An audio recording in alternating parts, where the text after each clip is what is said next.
Étrangers et voyageurs sur la terre, nous ne connaissons rien et nous ne savons rien. Nous sommes dans un monde où, Seigneur, de manière permanente, nous avons besoin que tu nous conduises. Ce matin, la main sur le cœur, nous voulons que nos cœurs soient soumis à ta parole. Au nom de Jésus, viens nous conduire à cause de ta parole. Merci pour ta fidélité. Merci ce matin de nous avoir conduits ici. Oh mon Dieu, à tes pieds, afin de toujours apprendre de toi. Merci pour tout. Merci pour le coup de chacun que tu bénis. Merci, Papa, c'est dans le nom de Jésus que je prie. Amen. Bonsoir à la parole du Seigneur. Bonjour à tous et à toutes. Que vraiment Dieu nous bénisse. Que sa grâce soit sur chacun de nous. Je crois que nous avons passé une très bonne semaine. Et c'est d'ailleurs le résultat, parce que tu es là ce matin, ça veut dire que la semaine a été bonne. Alléluia. Maintenant, si tu sais que la semaine n'a pas été bonne, le Seigneur va l'arranger pour toi ce matin. Ce matin, nous allons prendre notre Bible. On va prendre notre Bible dans Genèse, le chapitre 2, du verset 16 au verset 17.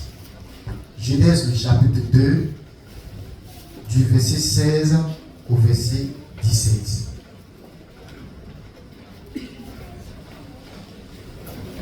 Je vais lire la parole du Seigneur.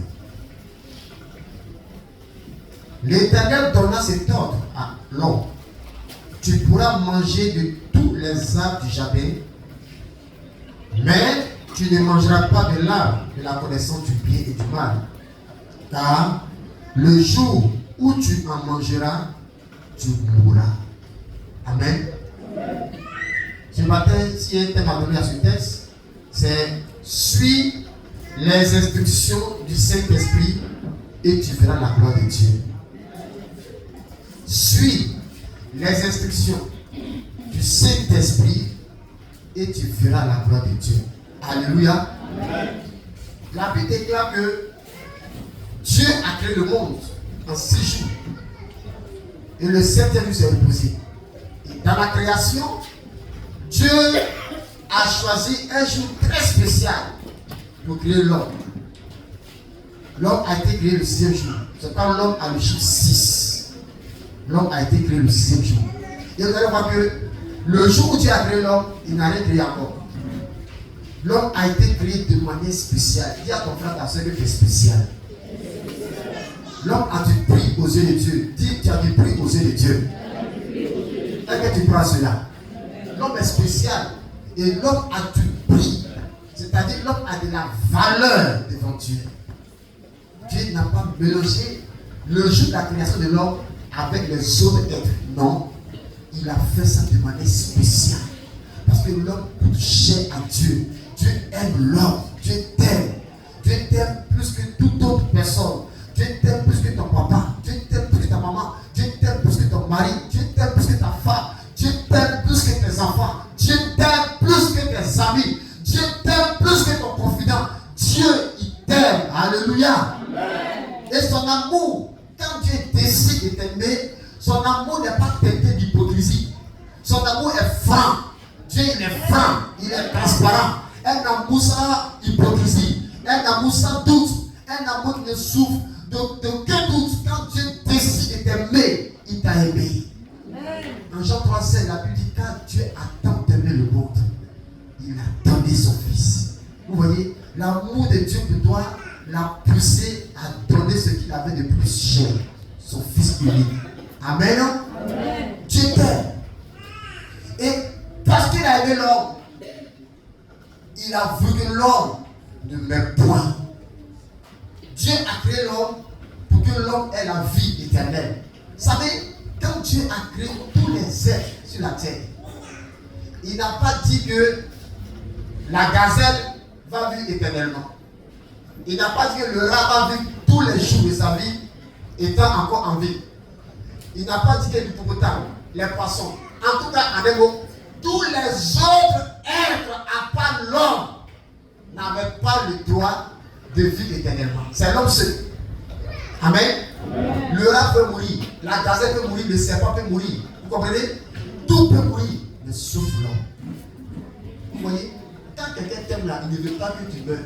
Vrai ou faux? Vous ne voyez pas souvent quand nous perdons un être cher au cimetière, comme à la mort, à la maison, on vient faire des roulades, ça te fait mal.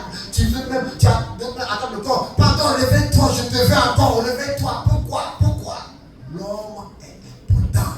L'homme a un prix vraiment capital devant Dieu. C'est à lui seul que Dieu a revêtu de l'immortalité. L'homme ne devait pas mourir. Et parce que Dieu ne veut pas que l'homme meure, il lui a montré les voies à suivre. Comme on a lu, Dieu l'a dit, écoute-moi bien, tu peux manger de tous les arbres du jardin. Mais cette étape-là, on appelle ça connaissance et mal. Si tu manges, tu vas mourir. Et l'amour que je prends pour toi va me faire souffrir. Tu vas mourir. Donc, vous voyez, Dieu est tellement merveilleux qu'il ne veut pas que l'homme tombe dans un piège. Et Dieu lui a montré son plan. C'était une instruction. C'était un conseil que Dieu a donné à Adam et Ève. À eux simplement de vivre leur vie tout en respectant cette alliance que Dieu leur a donnée. Et le diable, jaloux de l'homme, il sait que l'homme est appelé à vivre éternellement. Il sait que le serpent, il est mortel. Il sait que lui, il va finir sa vie un jour. Et donc, qu'est-ce qu'il va faire? Il va chercher à mettre des jeux, des tactiques sur place pour que l'homme tombe dans son piège. Et il est venu, quand vous lisez bien l'histoire, il allait chez la femme. Et la femme a dit au diable, Dieu a dit que ça, là, si on touche, on va mourir. Il dit, oh, c'est fait. Et par les ruses qu'il a employées, malheureusement, Ève a mangé. Du coup, elle va revêtir la mortalité. Elle va maintenant être mortelle. Et la plusieurs, elle va donner ce fruit également à son mari. Et lui aussi, il sera contaminé par la mort. Vous comprenez? Voyez comment le refus d'obéir, de suivre une instruction peut être fatal pour chacun de nous. Le fait de désobéir à ce que le Créateur dit, regarde où ça a amené Adam et Ève. Dieu leur a dit très bien que vous allez mourir si vous désobéissez. Et Dieu, il ne change pas sa parole. Ce qui est dit est dit. Et du coup, l'homme et Adam et Ève vont connaître ce qu'on appelle la mort. C'est pourquoi Adam et Ève ont connu la mort. Sinon, on allait les voir aujourd'hui. Bien aimé, depuis ce jour, le diable ne va pas s'arrêter là. Le diable va travailler dans le but d'emmener les hommes toujours à désobéir aux instructions de Dieu. Et nous allons voir certains exemples ce matin. Nous allons voir dans le livre de Genèse, le chapitre 12. Genèse, le chapitre 12, le verset 1. Amen. Est-ce qu'on est ensemble ce matin? Amen. Je vais lire. L'Éternel dit à Abraham, va-t'en de ton pays, de ta patrie et de la maison de ton père, dans le pays que je te montrerai. Je ferai de toi une grande nation et je te bénirai. Je rendrai ton nom grand et tu seras une source de bénédiction. Je bénirai ceux qui te béniront et je maudirai ceux qui te maudiront. Et toutes les familles de la terre seront bénies en toi. Alléluia. Amen. Au verset 4, Abraham partit comme l'Éternel le lui avait dit, et l'autre partit avec lui. Abraham était âgé de 75 ans lorsqu'il sortit de Charan. Charan, c'était la maison familiale. Alléluia. Le pays où il habitait. Vous voyez, le diable, ce que le diable a fait à Adam, il va faire ça dans la vie d'Abraham. Dieu dit à Abraham une chose. Il dit, il faut sortir. Dieu donne l'instruction. Il dit, quitte ton pays, ta patrie et la maison de ton père. Voici l'instruction, le conseil que Dieu a donné. Et vous allez voir que Abraham ne va pas respecter les 3 consignes, les 3 conseils, les 3 instructions que Dieu a données. Il va obéir à 2, mais la 3e, il va mettre de côté. Premièrement, quitte ton pays. Le pays, c'est le pays qu'il a fait naître, c'est où il a vu le jour. Alléluia. Maintenant, la patrie. Quand on parle de la patrie, c'est l'amour qu'on a pour son pays. Quand on dit, je suis patriote. Alléluia. Tu demandes un amour fou pour ton pays. Alléluia. Et donc, il a quitté son pays. Il avait un amour pour Charan, son pays natal. Il avait du patriotisme pour sa nation. Beaucoup de personnes, beaucoup d'Ivoiriens, beaucoup d'ethnies, souvent ils n'aiment pas quitter leur village parce que c'est trop intéressant pour eux. Alléluia. Souvent, on va dire habiller est mieux. On court, on devient habillant. Alors, Aquaba est mieux. Boga est mieux. Ça, c'est le patriotisme. C'est un amour de mesure qu'on a pour là où on est né. Vous comprenez? Donc, Abraham était dans un pays, c'est vrai. Mais il avait un amour qu'on appelle le patriotisme. Il avait le patriotisme en lui. Et souvent, quand on est trop attaché à notre pays, et quand on nous dit que il y a un grand contrat de 10 millions, or toi ici, tes contrats que tu gagnes ici, c'est le contrat de 100 000. Mais on dit qu'il y a 10 millions au Burkina. Tu vas dire non. Moi, je préfère mon pays, Côte d'Ivoire, un peu. Vous voyez, c'est le patriotisme qui nous pousse à faire ça. Et donc, malgré le patriotisme qu'il avait, il a fait l'effort de sortir de Charan. Mais, Dieu lui a dit, quitte également la maison de ton père. C'était la 3e instruction que Dieu lui a donnée. Mais vous allez voir qu'il est parti avec la maison de son père. Pourquoi? Parce que l'autre, c'est son neveu. C'est la maison paternelle. Alléluia. Il est sorti avec la maison de son père. Oh, Dieu l'a dit de quitter toutes ces personnes.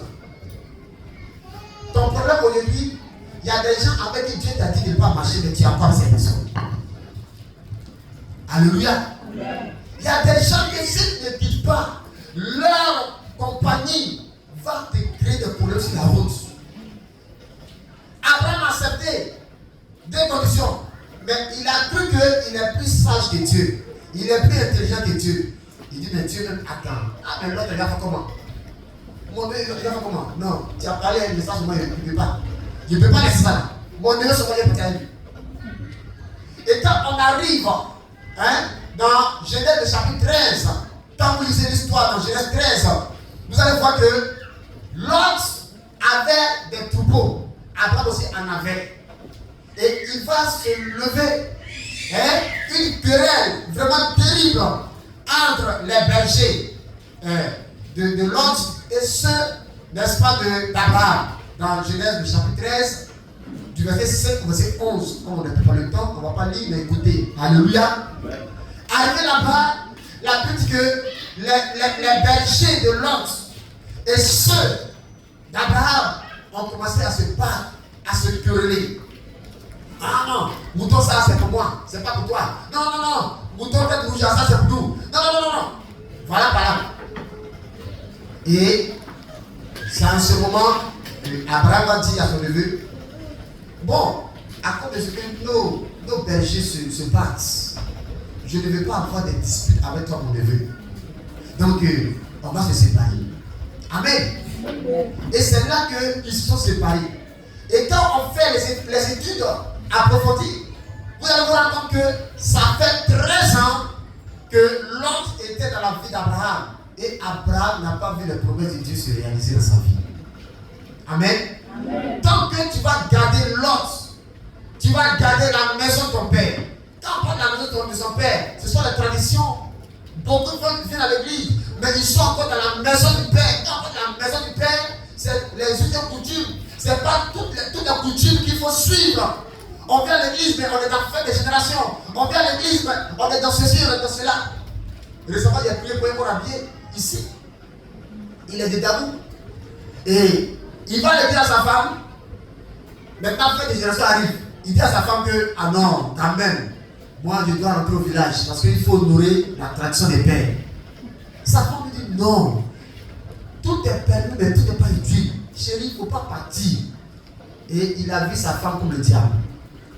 Alléluia. Et sa femme a parlé. Sa femme a parlé. Il n'a pas accepté. Et il s'est levé, il est parti. Corps habillé.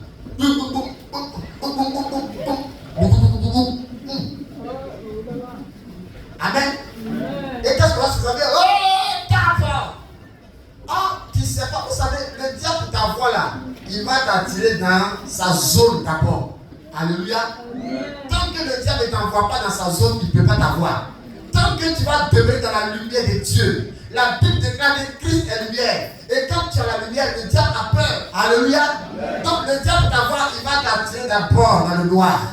Et c'est là qu'il va t'égorger. C'est là qu'il va commencer à te torturer. C'est là qu'il va commencer à te faire beaucoup de choses, à te voler. Et c'est comme ça qu'ils ont dansé. Après, ils ont mangé. Il y a des tableurs qui ont tout suivi. Pour lui, ah, ça c'est la fierté de Dabou, c'est la fierté de mon village. Et il est venu. Il arrive à la maison. Le matin, il se lève, ses deux pieds sont enflés. Il ne peut même pas soulever ses deux pieds. Ah! Bon, il sait que peut-être c'est le voyage. C'est comme ça qu'il s'est dit. Et il allait, il a pris des produits, il s'est massé, il a fait tout ça. Mais zéro. La semaine passe. C'était compliqué. Ça a pris maintenant ses deux tibias. Ses deux pieds, on dirait mortier. Il ne peut pas soulever. Alléluia. Et il est parti de lieu en lieu. Finalement, il est obligé de partir chez les praticiens pour se soigner. Mais rien n'a été comme solution. Il est revenu encore.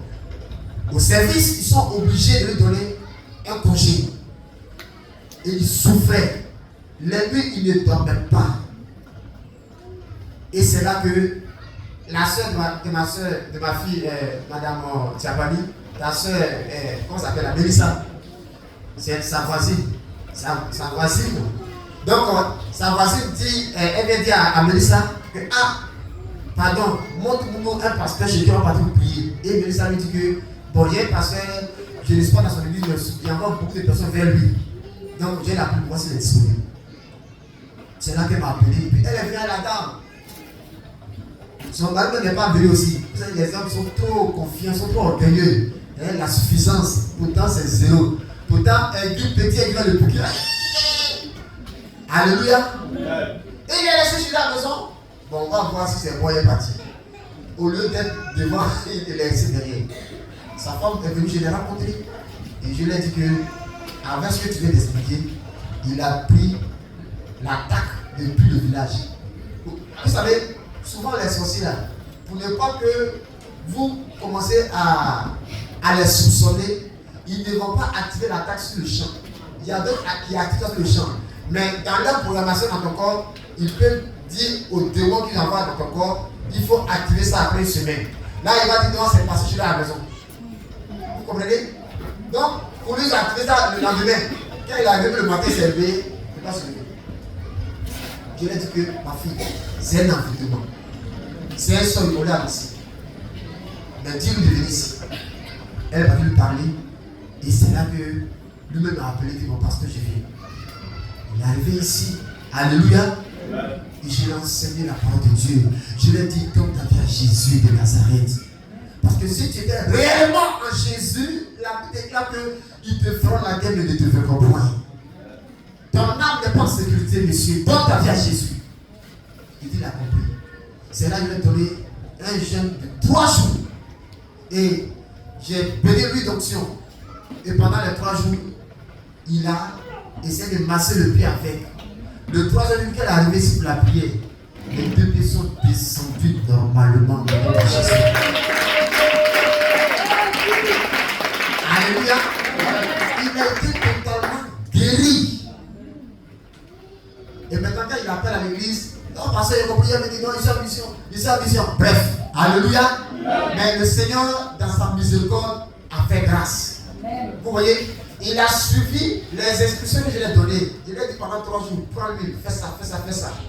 Il a suivi. Et avant même qu'il vienne me voir ici, Dieu l'a rétabli. Vous voyez, notre vie, nous sommes en danger. Nous sommes chaque jour en danger. C'est pourquoi, viens à Jésus, c'est bon, mais suivre les instructions de Dieu, c'est mieux pour ta vie. Alléluia. Et Abraham, pour revenir à son cas, vous voyez, il a laissé l'ordre et regarde ce qui est arrivé dans son histoire. 13 ans de retard, parce qu'il a laissé l'ordre encore dans sa vie. Parce qu'il a laissé la tradition dans sa vie. Cela te parle à cause de la tradition à laquelle tu vois un but exagéré. Bien aimé, tu peux aller en enfer pour cela. On te dit quitte dans ça, mais tu es désobéissant. Alléluia. J'ai compris par là que le plus grand problème des chrétiens, c'est la maison familiale. C'est pas ici, par exemple, à Benoît, s'il y a décès, tu dois voir. Et les chrétiens, pardon, que les vies, il n'y a pas de problème. Mais quand on va décès, quand j'ai mouru, ou bien ma femme va mourir, mon enfant va mourir, ce qui vont me montrer là, pardon, je suis obligé de partir composer avec eux. Mais tu ne sais pas que cela va t'empêcher d'aller à Canaan. Alléluia. Et chaque, ici, nous sommes des esprits différentes. Et chacun, depuis son village, il y a des rituels, il y a des pratiques, il y a des coutumes. Ce n'est pas toutes les coutumes qu'il faut observer. Alléluia. Il y a des bonnes coutumes, il y a de mauvaises. Donc il faut faire attention. Il faut faire attention. La maison de son père l'a retardé pendant 13 ans. La coutume de ses pères l'ont retardé pendant 13 ans. Avec Dieu, il faut suivre le Seigneur de manière pleine. Il ne faut pas trier pour dire non, je vais prendre ça, mais ça c'est mal, il n'est pas laissé. Il ne faut pas laisser, c'est ça, ça va propre d'envoyer jamais fait. C'est pas, les vrais chrétiens, on les reconnaît par le rapport qu'ils ont avec leur famille. Alléluia. On les reconnaît par le rapport qu'ils ont avec leur famille.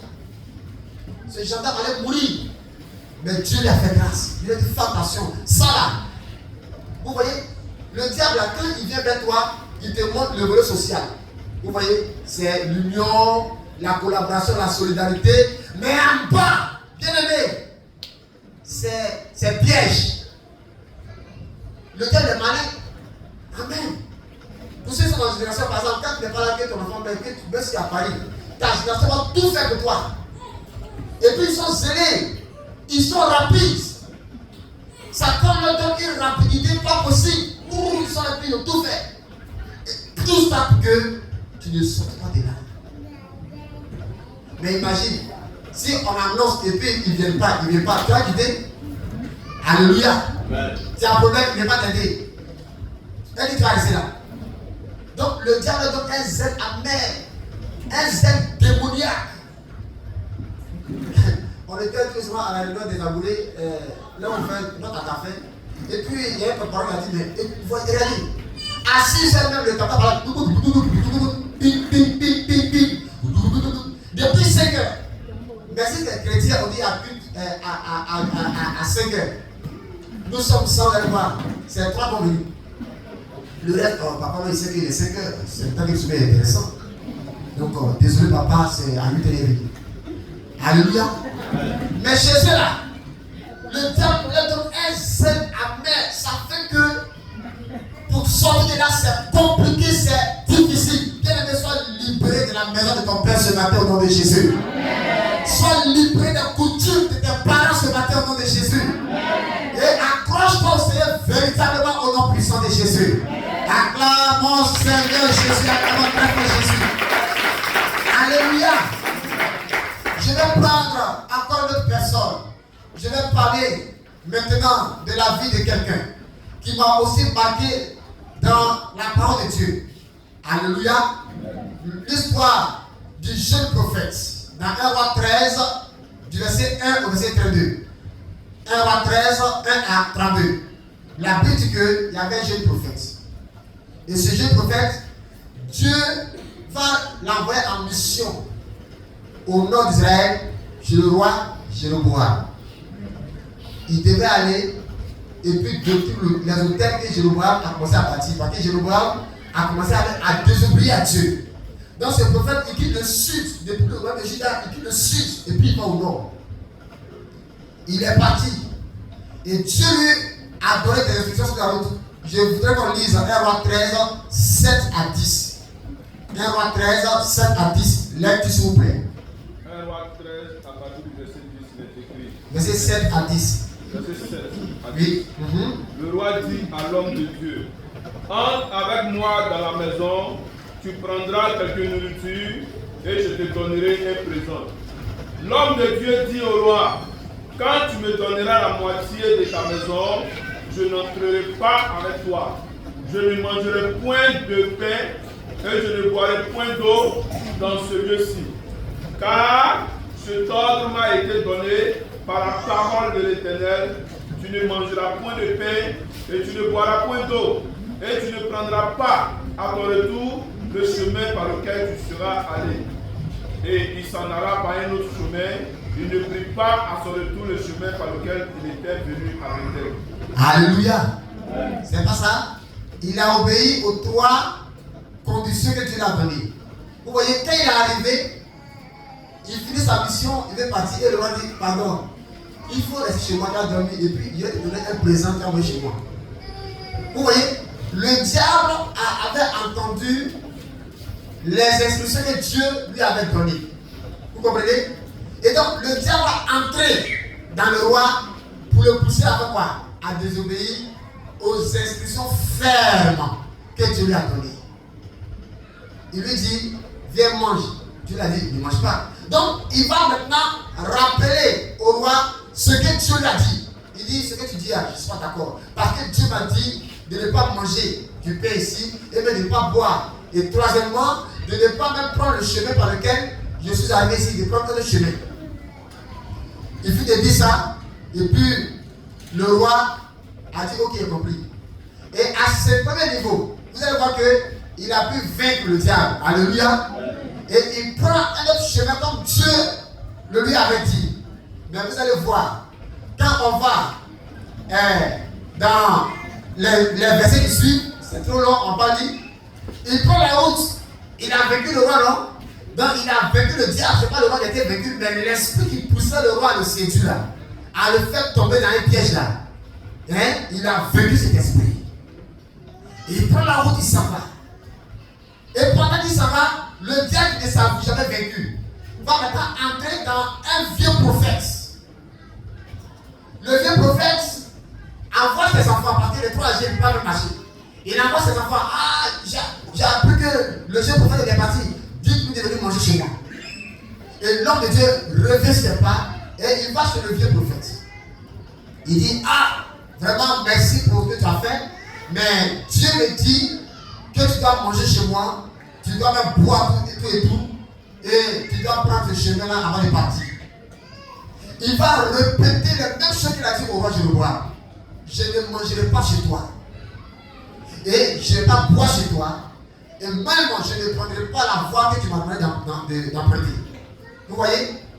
La même force qu'il avait eue, le même courage qu'il a eu devant le roi, il va répéter ça devant le vieux prophète. Il fait de parler, et le vieux prophète lui va pas se taire. Alléluia. Il dit, ah, tu dis que Dieu t'a parlé. Moi aussi, un ange m'a parlé cette nuit. Et l'ange m'a dit, tu dois manger chez moi, tu dois boire chez moi, et tu dois prendre cette minute pour partir. La foi que tu as pour venir, Dieu dit, alléluia, l'ange dit, mais écoutez-moi, entre la parole du président et la parole d'un vigile, toi tu choisis quelle parole? Hein? Alléluia. Entre la parole du juge et puis la parole de l'huissier, les huissiers qui sont les coursiers qui font les démarches de justice, entre l'huissier et le juge, tu vas prendre la voie de qui? L'huissier ne peut rien faire pour toi. Il n'a pas de décision à prendre pour toi. Un vigile ne peut pas te mettre dans un château. Alléluia. Donc je peux me fier, respecter, suivre ce que le supérieur a dit, le chef a dit. Et Dieu, il est le chef, il est l'éternel, il est notre roi. Alléluia. Et le jeune prophète, un ange, écoutez, mais les anges sont au service de Dieu.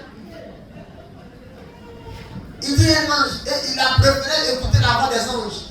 Vous voyez, il y a beaucoup de personnes qui préfèrent écouter la voix des personnes inférieures. Pendant que le patron m'a dit non, fais ça. Et ce qui fait qu'ils sont dans l'entreprise, beaucoup vont en prison. Le patron m'a dit, hey, ici là, on ne vole pas, on ne fait pas ça, on ne fait pas ça. Ici chez moi là, le travail commence à 8 h, on descend à midi 5 minutes. Et un ancien dans le travail, qui est même ton collègue, il vient dire, oh mon ami, le patron m'a dit, il faut laisser. Nous aussi, on descend à 11 h, il ne dit rien. Il ne dit rien. Donc tu peux, si tu es fatigué, même à midi, moi c'est quand tu peux partir. Il faut laisser faire les midi 5 là. Et toi aussi, avec ta tête là. Alléluia. Tu es là, tu prends ta tête comme un babouillard. C'est vrai, c'est vrai, c'est vrai. Et arrivé un moment, tu commences à suivre ce qu'il te dit. Et le roi, le chef, il commence à faire des remarques. Il commence à faire des remarques. Bien aimé, chacun, on n'a pas les mêmes grâces. Il y a des gens qui font des erreurs et on les laisse. Mais pour toi, seulement, quand tu vas faire, le premier que tu vas faire dans ta famille. Oh, il y a tout, ils vont toujours, mais on ne les voit pas. Il dit, mais le gars fait toujours, désolé, toujours plus, il n'y a rien. Moi aussi, je fais comme lui. Et le jour que tu as fait, c'est ce jour même, on dit, oh mon ami, hey, c'est toi. D'accord, c'est fini. On te donne au moins 10 ans de prison, tu sors, tes cheveux, quand tu es rentré là-bas, tes cheveux étaient noirs. Tu sors tes cheveux en blanchi. Mais tu as des dossiers, on t'a mis en prison à 60 ans. Tu sors sur 10 ans. Tu vas travailler où? Quand on va tes cheveux, non, papa, il n'y a pas de travail. Non, ici, je n'ai non. T'attends que voilà, il n'y a pas de travail ici. Alléluia. Pourquoi? Parce que tu as désobéi. Il a désobéi. Bien aimé, la leçon que je vais te faire comprendre ce matin, quand Dieu te dit une chose, il ne faut pas arrêter quelqu'un, il ne faut pas permettre à quelqu'un de t'arrêter sur le chemin. Dès que tu as commencé à obéir, va jusqu'au bout. Ce jeune a bien commencé à obéir devant le roi. Devant le roi. Le roi qui a les moyens. Tu as refusé, mais un prophète. Ce prophète, il avait combien? Il avait combien? À part le repas, le roi a dit, je vais te donner un présent. Le roi dit, je vais te donner un présent. Tu manges, je te donne un gros cadeau. Peut-être une grosse voiture. À l'époque, peut-être un gros cheval. Alléluia. Non, le prophète, même non. Lui, il a un cheval, mais peut-être il n'a pas d'autre chose. Mais il a préféré obéir au prophète. L'homme de Dieu va te dire quoi? Bien aimé, beaucoup de frères dans le Seigneur, beaucoup de sœurs dans le Seigneur, ils ont commencé dans un premier temps à obéir à Dieu et ça marchait. Mais arrivé un moment de leur vie, les mêmes situations sont encore arrivées, les mêmes propositions de l'ennemi sont encore arrivées. Et au lieu de résister comme la première fois, cette fois-ci est tombée. Amen. Cette fois-ci, tu as fléchi chez nous devant le diable. Que ton obéissance à Dieu ne souffre pas d'arrêt.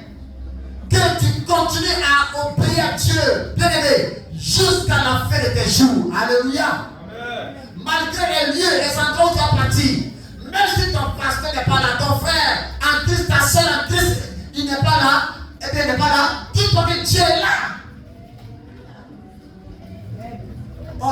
Souvent on oublie le mal qu'on fait aussi aux autres quand on désobéit à Dieu. Ce jeune prophète, peut-être, il est marié, il a des parents. Je sais qu'il a dit à ses parents, je vais en mission. Et comme chaque fois il partait pour revenir, ses parents savaient, sa femme savait, ses enfants savaient que papa va rentrer à la maison. Mais cette fois-ci, c'est un départ sans retour. C'est un départ sans retour. Bien aimé, souvent il faut obéir à Dieu à cause de tes parents. C'est vrai, ton salut est bon et c'est meilleur. Mais regarde la famille qui est avec toi. Regarde les enfants que Dieu t'a donnés. Regarde le travail que Dieu t'a donné.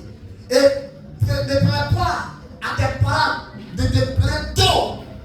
La Bible est un jeune prophète, il n'a même pas vieilli. L'ennemi l'a frappé par une mort prématurée. Il est allé très tôt. Ne permets pas à tes parents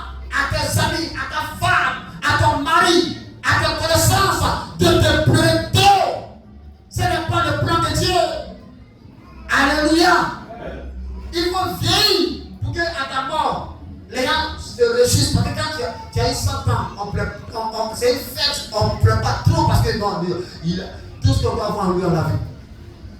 Mais si le diable t'emporte dans la fleur de l'âge, on ne sait même pas ce que tu vas avoir. Un jour, j'étais à des funérailles et puis j'ai un frère, un cousin, il m'a approché parce que ce jour-là, c'était un enfant qui est décédé. L'enfant même n'avait pas 10 ans comme ça, l'enfant est décédé. Et mon ami en question, il pleurait tellement. Et je me suis dit, mais attends, mais pourquoi il pleure trop? Et il m'a dit, tu sais, homme de Dieu, moi quand un enfant pleure, ça me fait plus mal qu'un adulte. Un adulte, au moins, on a vu un peu ce qu'il est venu faire. Mais l'enfant, on n'a même pas encore vu. Peut-être qu'il est très grand. Et le diable l'a abattu. L'arbre l'a fauché. Bien aimé, si tu vis au dépens des instructions de Dieu, tu vas vivre longtemps. Tu vas vivre longtemps. Alléluia. Ne copions pas l'exemple de ce jeune prophète qui a commencé, qui n'a pas terminé. Son obéissance aux instructions que Dieu lui a données. Que Dieu nous bénisse. Les parents, regardez, lisez l'histoire après à la maison. Les parents n'ont pas vu comment ils l'ont enterré. Et c'est ce vieux prophète-là qui l'a enterré lui-même. Il s'est occupé de tout. Et il sait que les parents appellent. Alors, mais il y a longtemps, ça fait 2 jours, il est parti, il n'est pas. Orange, bonjour, votre correspondant n'est pas joignable. Laissez-le rappeler dans 2 minutes. Ah bon, demain encore, on va essayer. On va essayer. Après, on commence à faire des recherches approfondies et on découvre qu'il est mort. Que cela ne soit pas ton expérience. Alléluia. Tu peux même matin te lever et en prière, tu dois faire un voyage. Et la voix de Dieu va te dire, mon fils, ne bouge pas. Tu vas dire, Satan, tu es vaincu.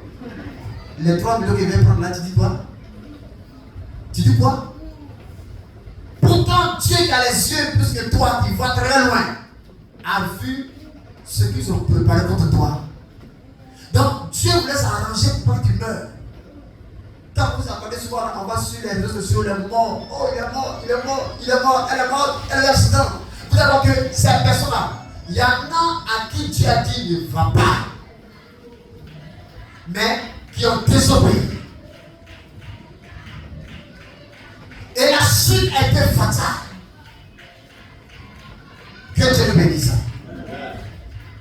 Nous allons voir, après cette histoire du prophète, nous allons prendre ensemble Luc le chapitre 5. On va lire du verset 1 au verset 9. Nous allons voir l'histoire de Pierre et de ses amis. Luc 5, 1 à 9, rapidement. Luc 5, à partir du verset 1, il est écrit.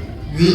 Comme Jésus se trouvait auprès du lac de Génézareth et que la foule se pressait autour de lui pour entendre la parole de Dieu, il vit au bord du lac 2 barques, d'où les pêcheurs étaient descendus pour laver leurs filets.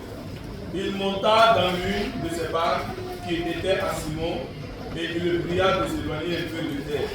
Puis il s'assit et de la barque il enseignait la foule. Lorsqu'il cessait de parler, il dit à Simon, avance en pleine eau et jetez vos filets pour pêcher. Simon lui répondit, maître, nous avons travaillé toute la nuit sans rien prendre. Et sur ta parole, je jetterai le filet.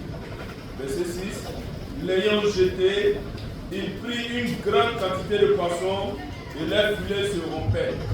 Il fit signe à leurs compagnons qui étaient dans l'autre barque de venir les aider. Il vint et il remplit les 2 barques, au point qu'elles s'enfoncèrent. Quand il vit cela, Simon-Pierre tomba aux genoux de Jésus et dit, Seigneur, retire-toi de moi, parce que je suis un homme pécheur. Car l'épouvante l'avait saisi, lui et tous ceux qui étaient avec lui à cause de la pêche qu'ils avaient faite. Acclamons la parole du Seigneur. Alléluia. Bien, quand j'ai lu cette histoire, mes yeux ont été ouverts. J'ai compris que la pêche que Pierre avait à faire ici, c'est vrai, il a obéi aux instructions de Dieu, mais il n'a pas obéi à tout. Alléluia. Et regardez le verset 4. Le Seigneur dit, lorsqu'ils essaient de parler, ils disent à Simon, avance après eux et jetez vos filets. Vous comprenez? Il dit jetez vos. Il n'a pas dit jette ton filet, mais jetez vos filets. L'instruction a été vraiment claire. Jetez vos filets. Pierre, il prend la parole, il dit que Jésus m'a dit quand même. En cas de nos filets. On a passé toute la nuit sans répondre. Maintenant, il fait jour, tous les poissons ont disparu. Hein? Nous, on va jeter seulement un seul filet. Alléluia. Pierre a jeté un seul filet au lieu de jeter les filets. Au lieu de dire à ses amis, ah, les gars, alors, obéissez à ce qu'il a dit. Pierre s'est obéi. Et quand il a jeté lui seul son filet, la Bible dit qu'il y a eu une grande quantité de poissons qui a été prise. Vous voyez, c'est lui seul qui a jeté son filet. Pourtant, il était content. Or, il devait avoir plus de poissons. Leur joie devait être plus que la joie qu'ils ont manifestée. S'ils avaient jeté tous les autres filets dans la mer ce jour-là, c'est des camions, des dizaines de camions qui allaient prendre les poissons pour aller à la mer ce jour-là. Mais ils n'ont pas jeté un seul filet. Ça, c'est l'obéissance partielle aux instructions que Dieu nous donne. Quand Dieu te dit de faire quelque chose, il ne faut pas faire ça à moitié, mais il faut faire ça pleinement. Alléluia. Ce jour-là, on allait entendre des chants partout. Oh, oh, oh, oh. Toutes les familles dans ce village allaient rire. Mais c'est la famille de Pierre qui s'est réjouie. Mais les autres, parce que ils ont douté, ils ont gardé les filets. Parce qu'ils disaient que Jésus a dit que ça va chez lui. Ils sont entrés, c'est vrai que Pierre a donné des poissons. Mais la joie qui était chez Jésus n'était pas la joie, la même joie qui était chez Pierre. Alléluia. Ce n'est pas parce qu'il a donné sa part à Jésus que Dieu va lui donner tous les poissons qu'il veut. Ce n'est pas parce que tu fais beaucoup de choses pour Dieu que Dieu te donne une instruction qu'il n'a pas fait. Peut-être j'ai dit non, comme j'ai donné ma barque. Donc Dieu va te donner tout. Non. Ce n'est pas parce que tu donnes ta maison pour l'église. Il y a des pareils, le pasteur, bon, il n'a pas de place, il est venu dans le quartier, je vois qu'il puisse ou pas. Je sais pas. J'ai essayé de construire ici pour lui, il n'a qu'à prier. Maintenant, le pasteur dit bon, merci pour ce que tu as fait. Maintenant, viens à l'église. Non, pasteur, non, ça ne m'intéresse pas. Alléluia. Non. Mais il faut que toi-même là, tu donnes à Jésus. Tu vas venir à l'église. Tu vas faire beaucoup de bien à l'église. Mais si toi-même ne suis pas ce que Dieu te dit de faire, ça sera zéro. Alléluia. Ne viens pas à l'église pour impressionner le pasteur. Mais viens à l'église pour impressionner Dieu par ta manière de lui obéir tellement au nom de Jésus.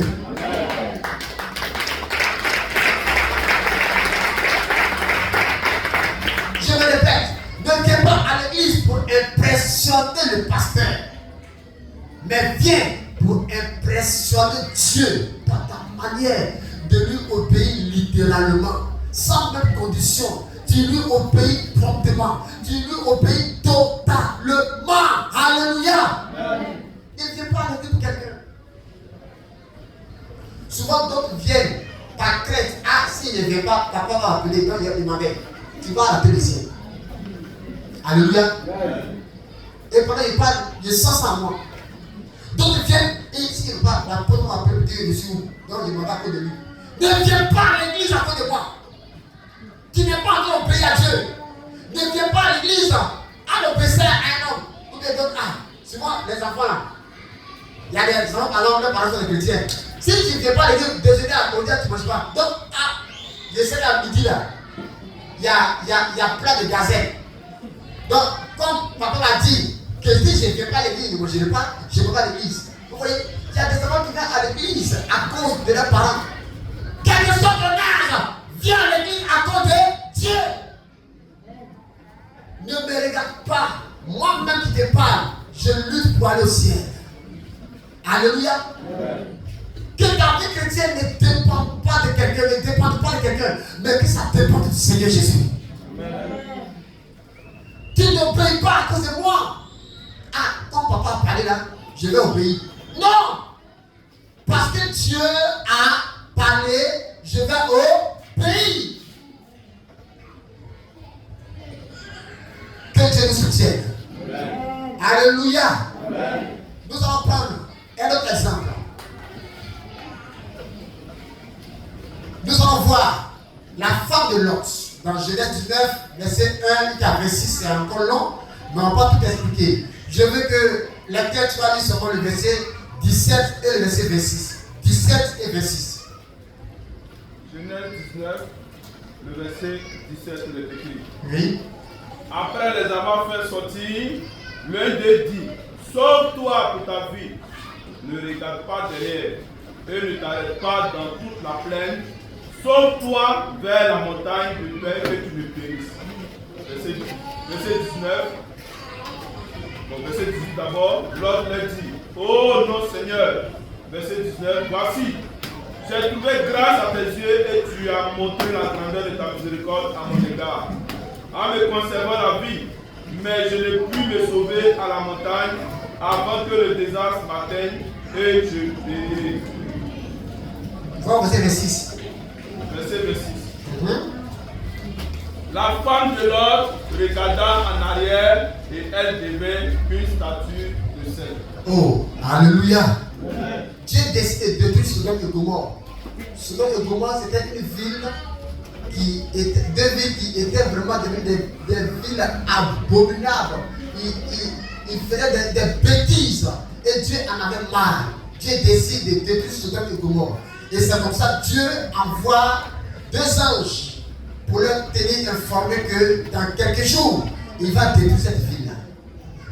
Et quand Dieu est merveilleux, comme il est merveilleux, il choisit, il regarde dans la ville et il a vu qu'il y a un monsieur et sa femme qui le craignent. C'était l'autre, sa femme.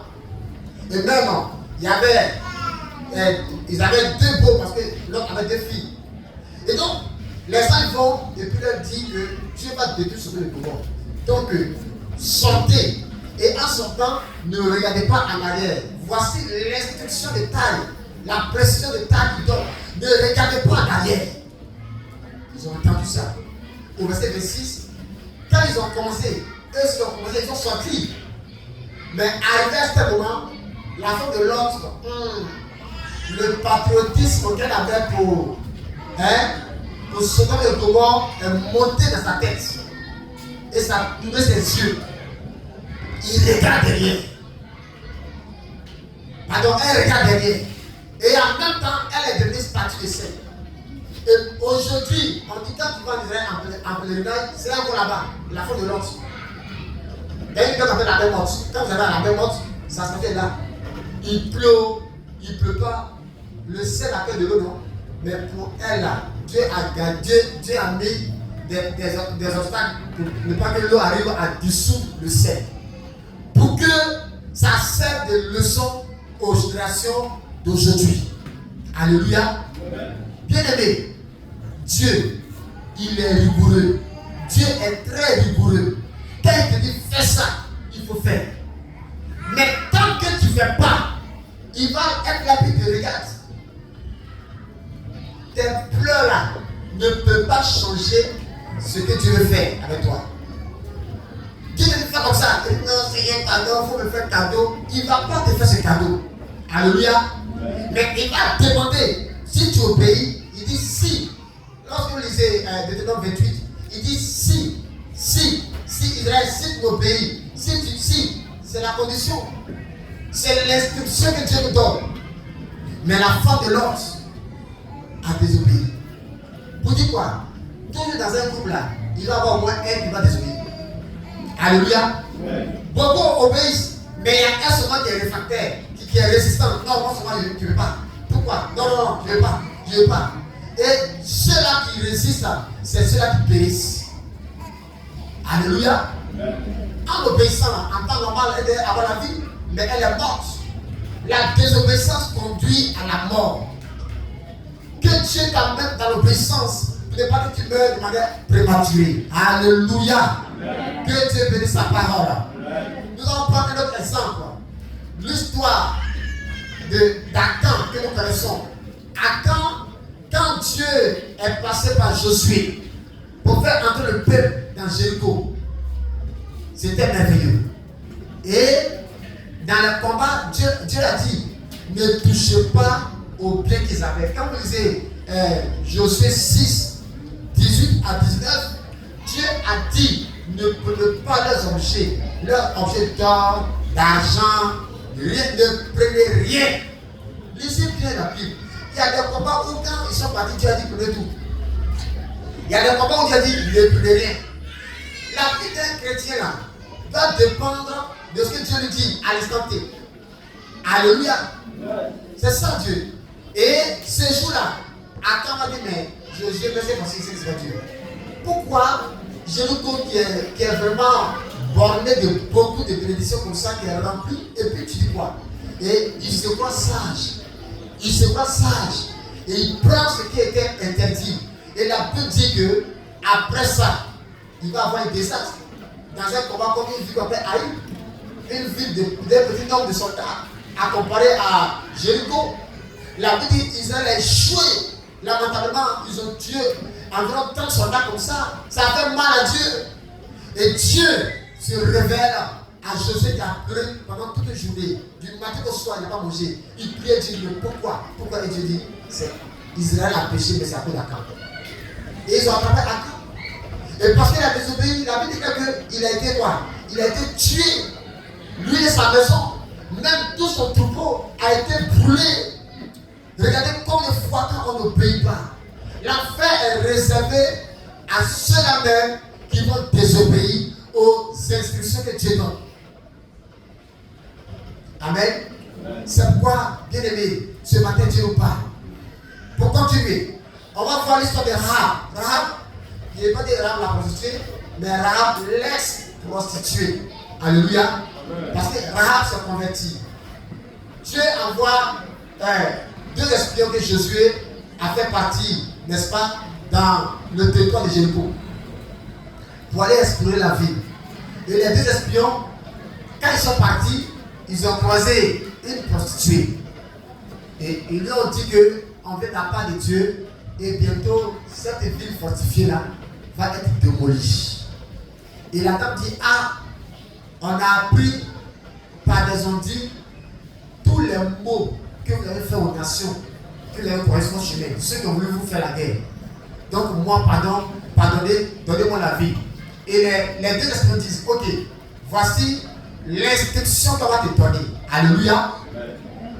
Quand vous lisez le chapitre 6, 18 à 19, ils lui ont dit de mettre le feu de cramoisi sur sa porte et puis de faire entrer elle et sa famille dans sa maison. Dès qu'ils vont apprendre qu'ils sont aux portes, qu'elle entre et ferme la porte. Et ils ont dit, dans celui qui va se lever pour sortir, il va plier à la porte. Les deux espions ont été fermes dans l'instruction qui a été donnée. Et la Bible déclare que Rahab, qui s'est converti maintenant, a obéi. Alléluia. Et quand ils sont venus dans le combat, Israël a été informé par les deux espions qu'il y a une personne ne touchez pas, un voile très rouge ne touchez pas. Et c'est comme ça pendant toute la guerre. Rahab et sa famille ont été protégés jusqu'à la fin. Vous voyez, quand on obéit à l'instruction que Dieu nous donne, il y a la vie dedans. Il y a de bonnes choses dans ce que Dieu nous donne. Que Dieu nous bénisse ça. C'est pourquoi je voudrais qu'on lise également l'histoire de Ruth. Ruth, le chapitre 3, 1 à 5. Alléluia. Ruth 3, 1 à 5. Elle aussi. Regardez ce que Dieu dit d'elle. Ruth 3, 1 à 5.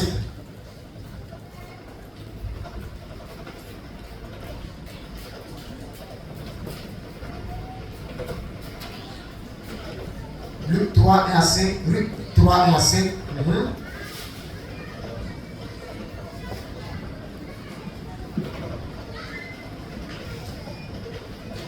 Si quelqu'un a vu qu'on s'en lit avant que le jour. Si tu as vu Péli, toi aussi. Luc 3, 1 à 5. Naomi, sa belle-mère, lui dit, ma fille, je voudrais assurer ton époux afin que tu puisses heureuse. Et maintenant, Boaz, avec les servantes duquel tu as été, n'est-il pas nos parents? Voici, ils doivent vanner cette nuit les hommes qui sont dans l'air. Lave-toi et oins-toi, puis remets tes habits et descends à l'air.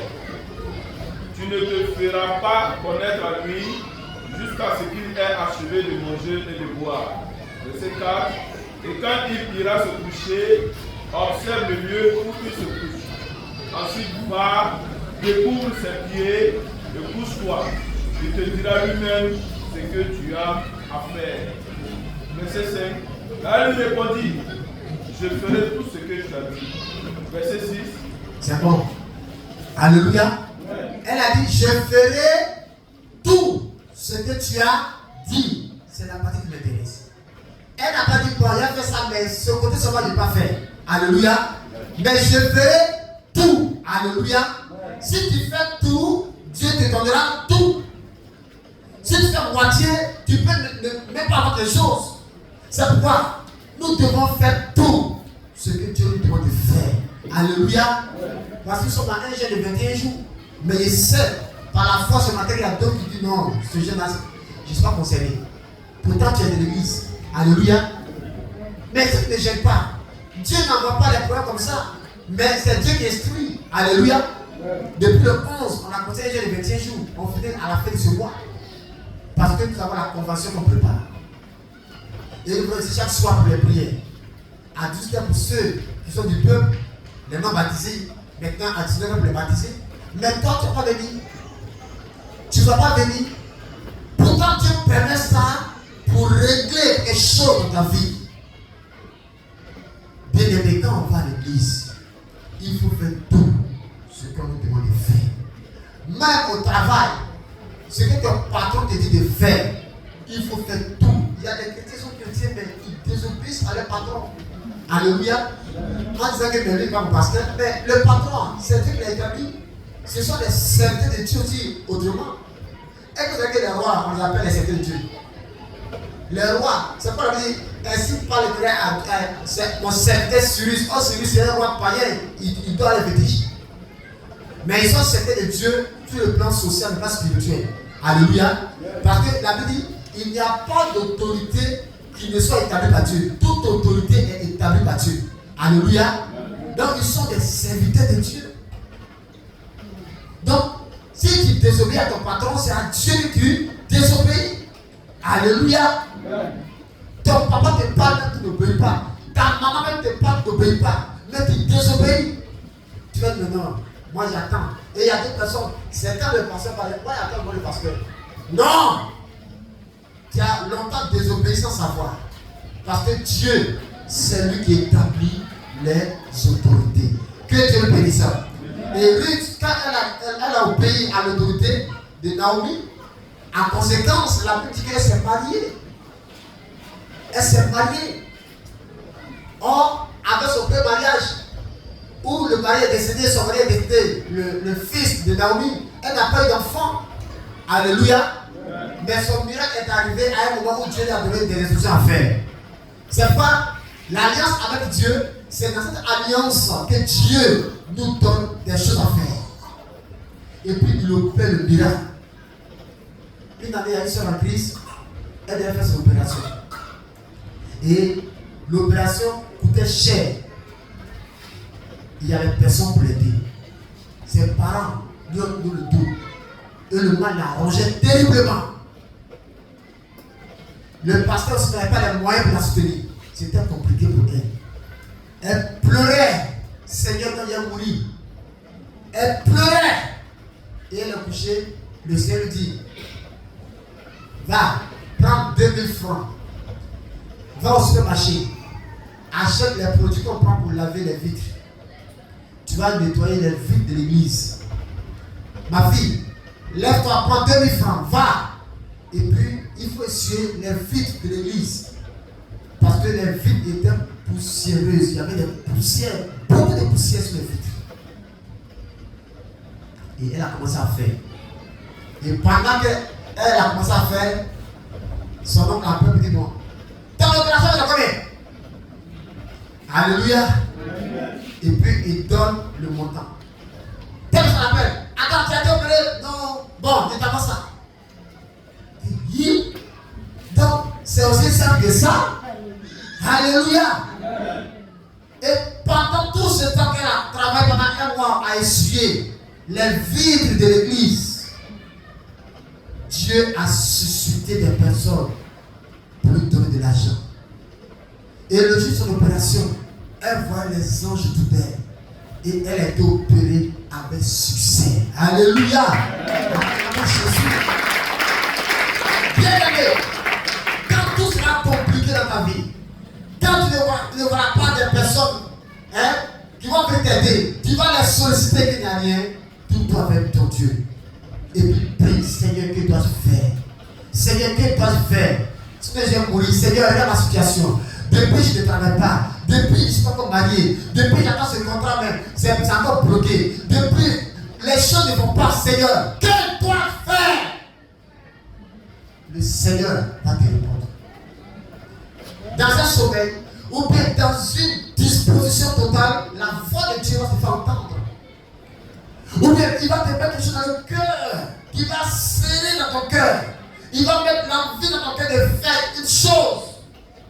Et quand tu vas faire, Dieu va faire sa part. Je n'ai jamais vu quelqu'un faire sa part et puis Dieu lui dit non, je n'ai pas les moyens pour faire ma part. Vraiment, c'est compliqué chez moi. C'est les hommes qui disent ça. Il dit, oh, hey, tu veux quoi? Travail? D'accord. Il faut essuyer au bureau. Et dans un mois, il est embauché. Dans un mois, tu viens, il dit non, il faut essuyer encore pendant 3 mois. Mais Dieu, quand il te dit, il fait. Lui seul, il ne trahit jamais. Alléluia. C'est pourquoi, demande au Seigneur, c'est quoi tu dois faire. Tu veux t'élever, tu veux te bénir. Que veux-tu? Il n'y a pas un ensemble besoin. Nous avons tous des besoins. Le jour que tu n'auras pas de besoins, c'est qu'il est mort. Alléluia. Mais tant qu'on vivra, on aura toujours des besoins. Riche, pauvre, on aura toujours des besoins.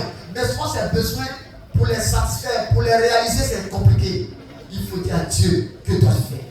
La soeur l'a fait, et puis 2000 francs ont envoyé des centaines de milliers dans sa vie. Et Dieu l'a libéré. Alléluia.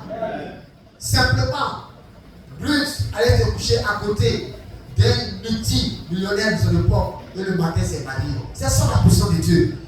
Les choses souvent sont faciles. Mais non, ça a l'air que Dieu est dedans. Dieu est dedans. Dieu peut te donner une instruction qui est facile, comme qui est compliquée. Mais obéis seulement et tu vas faire la gloire de Dieu. Alléluia. Nous allons voir l'histoire de Naaman. Naaman, dans le livre de 2 Rois, le chapitre 5, 10 à 14. Dans 2 Rois 5, 10 à 14, Naaman était lépreux. C'était le chef de l'armée de la Syrie à l'époque. Il était lépreux. Et c'était vraiment, sa lèpre était apparente. C'était son corps. Et même son visage. Donc c'était honteux. Il ne peut pas aller dans un endroit sans cacher son visage. C'était terrible. Et il y a une fille juive qui était chez lui comme servante, qui passe par la femme de Naaman. Et elle dit, ah, bébé, si papa pouvait aller jusqu'à Samarie voir le prophète Élisée, le prophète va le guérir de sa lèpre. Alléluia. C'était une condition, il devait se déplacer. Il a obéi, il est parti. Arrivé là-bas, Élisée a reçu l'information qu'il est là. Élisée ne sort pas parce qu'il est prophète, il obéit ce que Dieu lui dit. Et il fait dire à ses serviteurs, il dit à Géasi, bon, va lui dire qu'il allait se jeter 7 fois dans le Jourdain. Et puis il va devenir pur. Son corps va changer. On lui donne l'information, on dirait qu'il est tombé dans une rouge. Chez moi, les autres sont là. Ne peuvent pas me guérir. Pourquoi me jeter dans le Jourdain, dans les eaux du Jourdain? Et quand vous prenez, vous savez pas ça? Alléluia. Quand on prend la cartographie d'Israël, vous avez le Jourdain au pied d'une grande montagne.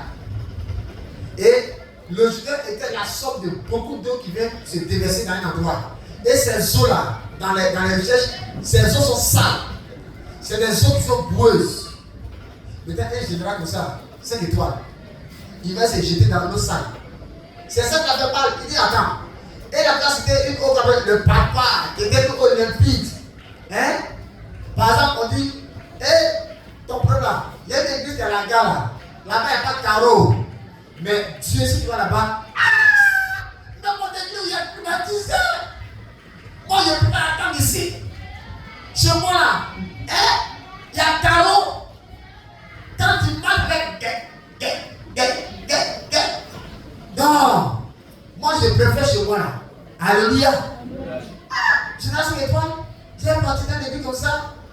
Ici le vent même souffle fort, on doit attraper les piliers, par exemple tomber.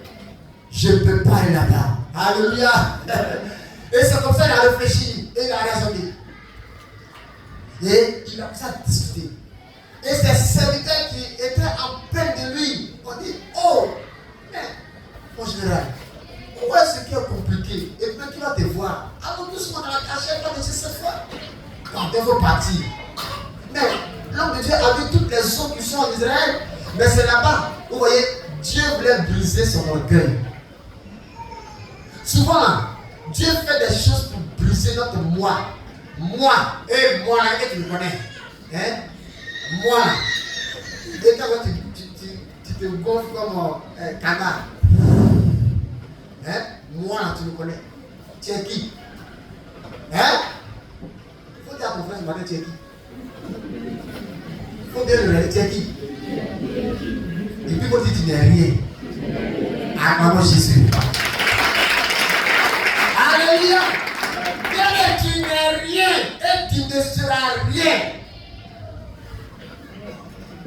Généralement, pas quand tu meurs, c'est pas dans les airs en terre, c'est même terre. Alléluia. Et il a pas raisonné. Mais raisonnant qu'il a eu le sens d'écouter ses serviteurs. Pour te dire quoi, souvent, écoutons ce que Dieu a mis à côté de nous. Parce que pendant que tu seras en train de désobéir, Dieu va l'utiliser pour t'interpeller. Dieu va l'utiliser pour te parler. Dieu va l'utiliser avec amour pour te réconforter, pour te dire non, pour te sensibiliser. Non, il faut faire ce que le pasteur a dit. Alléluia. Il faut faire ce qu'ils t'ont dit. Il faut faire ça. Et l'orgueil, si tu es orgueilleux, tu ne pourras pas faire ça. Et Naaman avait un moment à laisser son orgueil. Et il a accepté. Il est arrivé là-bas avec sa bouche très longue. Et il s'est jeté. Une fois, il est sorti. Ça, il sait que peut-être il a fait une mort sur lui. Il a 5 étoiles. D'accord. Deuxième tour. Oh, tchou. Il sort encore. Moi, je me dis, 5 étoiles. Il est parti. Deuxième fois. Jusqu'à la 7e fois. Quand il est sorti, il n'avait plus de saleté sur son corps. Dieu l'avait parfaitement. Dieu est fidèle à sa parole, sinon on est fidèle à ce qu'il nous dit. Il s'est retrouvé parfaitement. Et c'est ça, la puissance de Dieu. C'est pourquoi je voudrais que vous lisiez, on lise ensemble. Laissez-moi passer, prenons ensemble au Bible dans Ésaïe 48, le verset 17. Ésaïe 48, verset 17. Je veux que tous on prenne notre Bible. Et je vais compter jusqu'à 7, jusqu'à 3 du moins. Et ensemble, on va lire ce verset. Ésaïe 48, le verset 17. Est-ce que vous y êtes? Est-ce que vous y êtes? Ésaïe 48, le verset 17. Je vais compter à 3. Et puis, on va aller du verset 17 au verset 18. Bon, on va aller au verset 19. On va aller de 17 à 19. Ésaïe 48, 17 à 19. 1, 2 et 3, allons-y. Ainsi parle l'Éternel. l'Éternel, ton Rédempteur, le Saint d'Israël. Moi, l'Éternel, ton Dieu, je t'instruis pour ton bien. Je te conduis dans la voie que tu dois suivre. Oh, si tu étais attentif à mes commandements, ton bien-être serait comme un fleuve et ton bonheur comme les flots de la mer. Ta postérité serait comme le sable et les fruits de tes entrailles comme les grains de sable. Acclamons la parole de Dieu. Wow! Quelle promesse! Quelle promesse! Quelle promesse Dieu fait à Israël. Et par conséquent, à chacun de ce matin, il dit si tu es attentif, ainsi, il dit je t'instruis pour ton bien. Dieu ne va jamais t'instruire pour ton mal. Il dit il t'instruit pour ton bien. Donc, ceux qui vivent dans le malheur, c'est parce que quelque part, il y a eu des instructions qui n'ont pas été suivies. Que Dieu bénisse sa parole. Que Dieu nous bénisse ce matin. Amen. Qu'il nous donne un cœur pour obéir entièrement un jour à tout ce qu'il nous dit au nom de Jésus. Acclamons puissamment Jésus de Nazareth.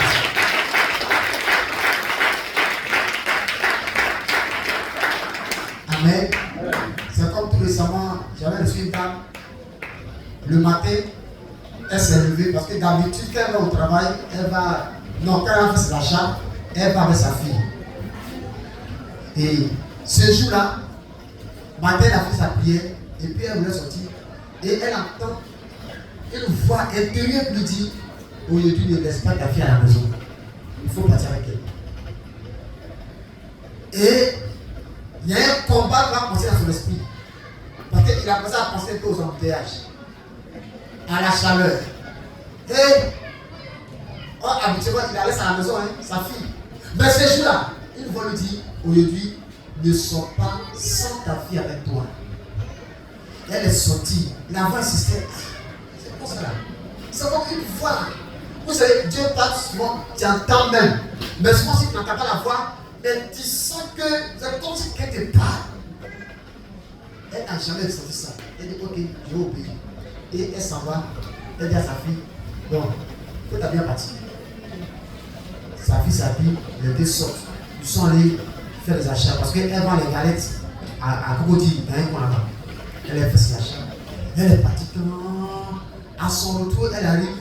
Le quartier était vraiment en effervescence. Pourquoi? Parce que sa maison a pris feu. Sa maison qu'elle louait a pris feu. Et elle n'a même pas pu récupérer même des petits une seule chaussure. Tout a été incendié. Et le Seigneur dit, c'est à cause de ça, j'ai voulu sauver ta fille. C'est pas te dire, il faut sortir avec elle. Parents, souvent, non, les enfants, les fatigues. Un jour là, tu vas pleurer toujours. Alléluia. Sois beaucoup sensible à la voix de Dieu. On ne sait pas ce que le diable prépare. Mais Dieu là, il a le plan des attaques du diable dans sa main. Rien n'échappe aux vues ou bien à la vue de Dieu. Rien n'échappe à Dieu. Dieu connaît. Notre problème, c'est le diable. Il va venir dire non. Si elle avait désolé ce genre, sa fille était morte. Sa fille, elle a envoyé ici, il y a plus pour elle, et puis elle sa machine. Alléluia. Oui. Ça veut dire que c'est une fille qui est brillante. Et d'ailleurs, la fille, elle est très brillante à l'école. Et le diable avait programmé tuer sa fille. Mais Dieu n'a pas accepté.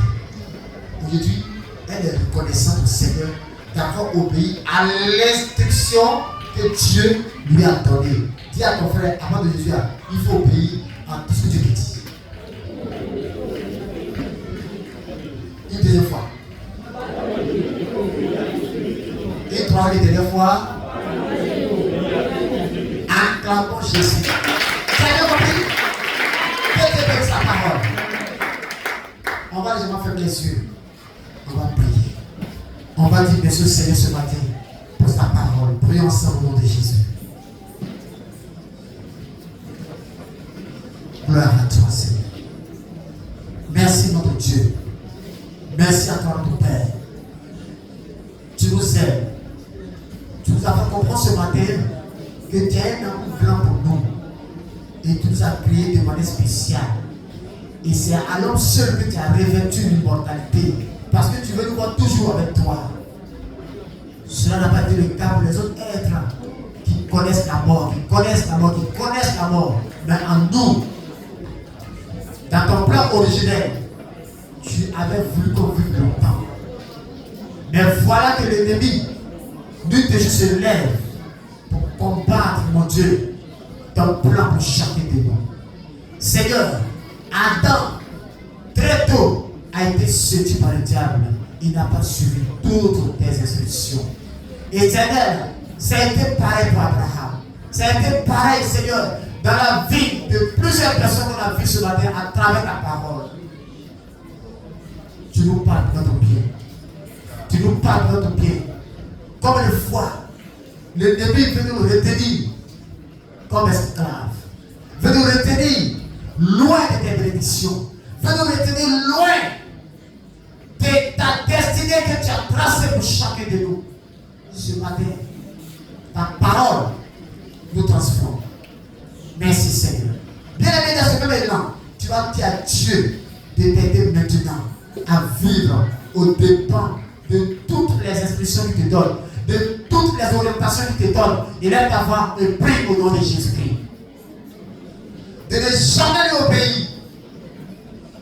Comme le jeune prophète a commencé à obéir, mais vu que peut-être à midi, peut-être qu'il avait faim, mais il devait fermer son ventre et retourner. Mais il n'a pas pu fermer son ventre. La nourriture l'a emporté dans une mort prématurée. Bien-aimé, le Seigneur dit à Israël, oh, je t'instruis pour ton bien. Si tu étais vraiment obéissant à ma voix, si tu écoutais ma voix, il y a longtemps que ton bien-être serait comme un fleuve, le sable de la mer. Tu serais béni. Regarde combien de fois, afin de désobéir, afin d'écouter les gens autour de toi, tu es resté très loin. Abraham a désobéi. Et même en écoutant Sarah, sa femme, il a encore désobéi. Et aujourd'hui, si le monde entier souffre, c'est parce que Abraham n'a pas été coupable. Oh bien-aimé, Dieu t'appelle ce matin à l'obéissance. Merci Seigneur. Gloire à toi notre Dieu. Au nom de Jésus. Nous allons prier au nom de Jésus. Ce matin, tu vas prendre la position qui te sienne, mais tu vas te repentir devant ton Dieu de lui avoir trop désobéi, d'avoir trop désobéi à sa voix. Il est ta voix et demande le pardon maintenant. Merci Jésus. Oh, merci Jésus. Gloire à toi Jésus. Gloire à toi Jésus. Gloire à toi Jésus. Seigneur, je viens à toi. Déjà tu me connais. Seigneur, je viens à toi. Déjà tu me connais. Toi qui sondes les cœurs, toi qui sondes les rêves, Seigneur, accepte-moi. Prends ma vie dans tes mains, Seigneur, je viens à toi. Déjà tu me connais. Seigneur, je viens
dans tes mains. Esprit de vérité, esprit d'unité, Seigneur, accepte-moi, comme ami dans tes mains. Tu vas invoquer le sang de Christ, te laver, te purifier de toute cette désobéissance. Lève ta voix et invoque le sang de Jésus-Christ. Père, lave-nous par ton sang. Purifie nos vies. Au nom de Jésus. Et que désormais, nos vies soient orientées par toi. Notre Père, notre Dieu, que la louange et la gloire sont à toi. Béni soit ton Seigneur. Béni soit ton Seigneur. Merci pour tout. C'est au nom de Jésus que nous avons prié. Amen. Acclamons la victoire de Jésus. Que Dieu vous bénisse et que sa grâce soit sur nous. La parole est finie. Au chapitre des informations, il y a des informations qui sont données. Alléluia. Ce matin, nous avons la présence de notre maman Yao. Vous savez pas la petite papa Yao. C'est vrai qu'on dit papa Yao, papa Yao, papa Yao. Et ceux qui sont plus anciens ici connaissent maman Yao. Alléluia. Maintenant, ceux qui sont nouveaux, parce que vous ne la connaissez pas. Depuis le 31 mai, papa Yao nous a dévancé au ciel. Et parce que l'information a été donnée ici, on a tous été à la maison là-bas à ce qu'on parte vraiment organiser les funérailles et puis accompagner papa au cimetière de Yao. Alléluia. Les funérailles sont finies. Mais vous savez, en Afrique et ailleurs, on dit funérailles ne brûlent pas. Et donc, toujours, nous transmettons le Yao à la famille pleurée. Ce matin, elle est là parmi nous. Elle est venue juste pour, en tout cas, nous adresser un mot. Alléluia. On va recevoir Maya aussi sous l'acclamation de l'honneur de Dieu. On va l'adresser.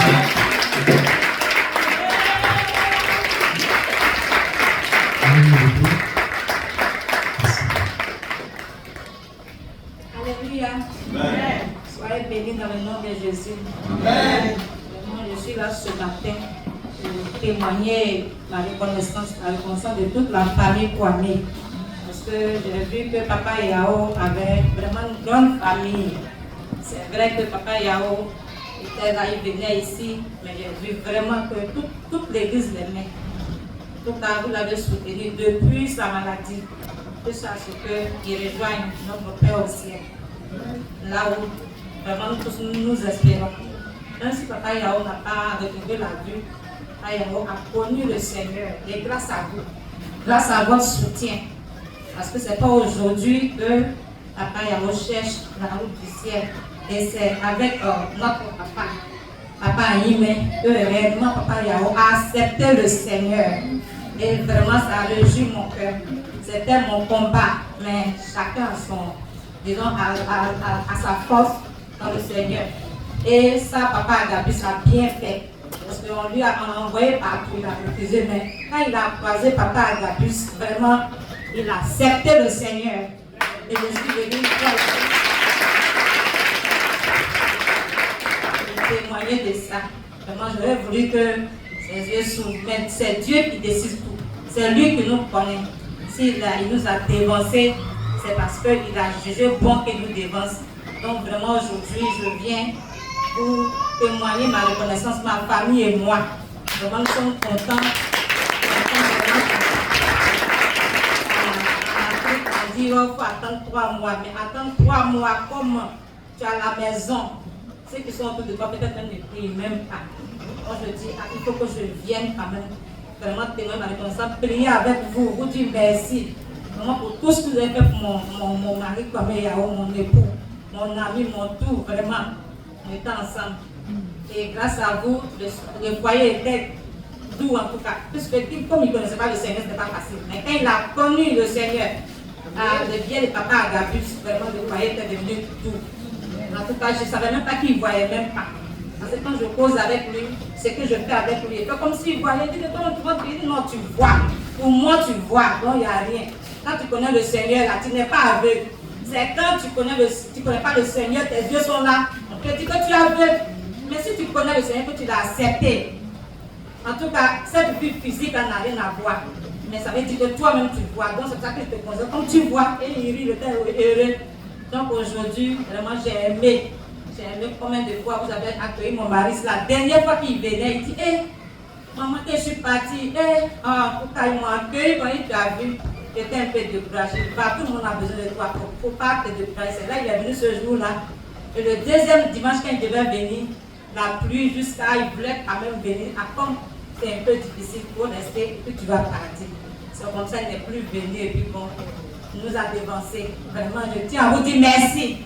Merci au nom de Jésus. Merci à tout le corps pastoral. Merci à toute l'église. Merci aux serviteurs de Dieu. Merci aux responsables. Merci surtout à son ami Évariste. Vraiment, c'est mon bon ami Eve. Merci beaucoup. Merci pour tout. Merci pour tout ce que vous avez fait pour la veiller. Tout. Papa va aussi vous dire merci. On attend pour le Jésus.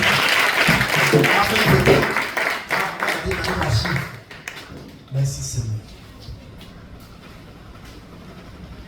C'est bon?